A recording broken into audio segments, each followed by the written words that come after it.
अस्सलाम वालेकुम everyone, welcome back to my channel. तो आज की इस वीडियो में हम लोग करने जा रहे हैं class 11 chemistry chapter number 2 atomic structure का topic quantum numbers. The most important and the most easiest topic quantum numbers. ये हमारे पास लॉन्ग के लिए बहुत इंपॉर्टेंट है, आपने मार्क कर लेना है। ठीक है, इसमें से लॉन्ग आ सकता है लेकिन बहुत ही कम चांसेस भी होते हैं, ज्यादा भी होते हैं। इस बार तो पेपर जो आया था वो बहुत ही अनइम्पॉर्टेंट पेपर आया होता है, इसलिए आपको अब कोई भी उम्मीदें नहीं रखनी चाहिए बोर्ड से कि वो इम्पोर्टेंट देगा या कम इम्पोर्टेंट वाला देगा। ठीक है, आपने तैयारी हर एक चीज की करनी है। तो स्टार्ट करते हैं विदाउट वेस्टिंग टाइम। बिस्मिल्लाहिर्रहमानिर्रहीम। इट इज, अब हमारे पास इसकी डेफिनेशन क्या बनती है, ये आपने नोट्स बनाने हैं साथ साथ। ये देखें, पूरे नोट्स बनाए हुए हैं मैंने, अगर आप इसको लिख लें तो ये आपके बड़े काम आ जाएगा। ठीक है, अब ये क्वांटम नंबर्स होते क्या है असल में।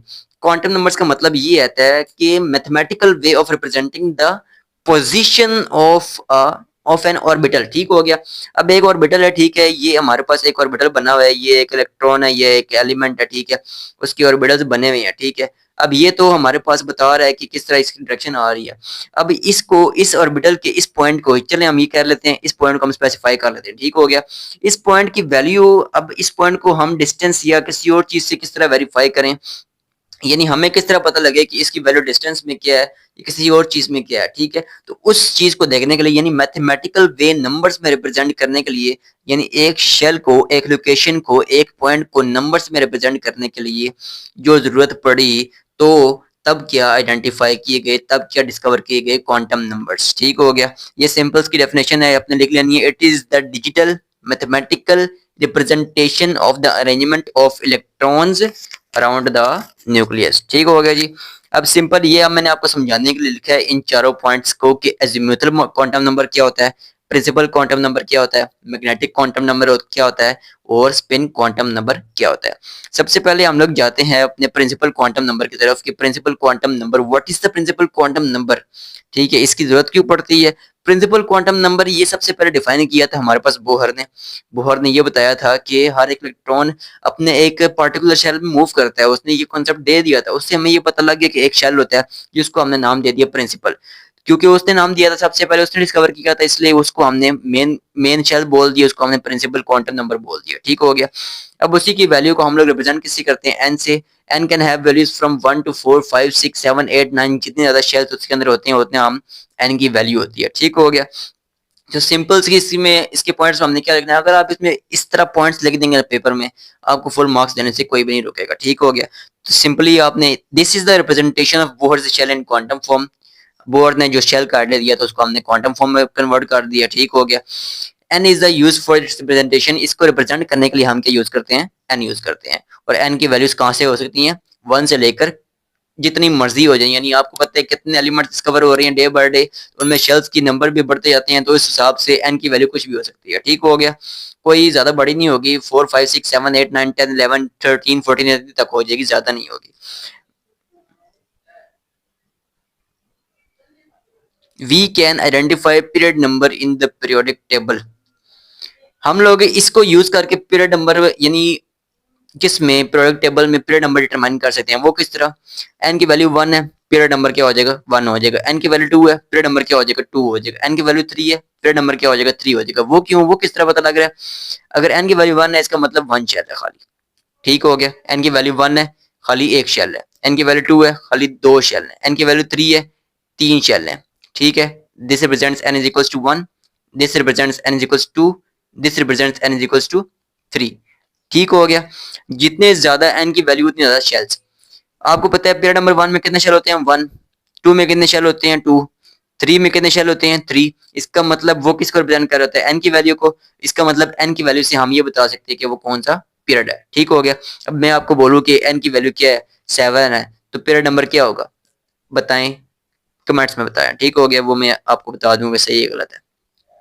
उसके बाद हमारे पास क्या आ गया, we can identify the period number, ये बात मैंने आपको बता दी।